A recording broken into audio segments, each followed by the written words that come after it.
তেল দিয়ে চিংড়ি মাছটা দিয়ে একটু ভেজে নেওয়ার পর নুন হলুদ দিয়ে ভেজে নিয়ে তুলে নিলাম।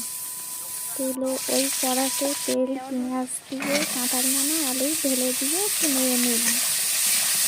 নেড়ে নিয়ে একটু সামান্য মতন পরিমাণ মতন নুন দিয়ে দিলাম।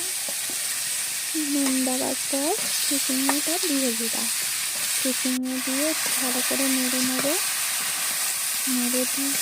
নিয়ে তার কিছুক্ষণ পর চিংড়ি মাছ দিয়ে নেড়ে নিলাম। নেড়ে নেওয়ার পর চাপা দিয়ে দিতে হবে। চাপা দেওয়ার পর সামান্য জল বার হবে।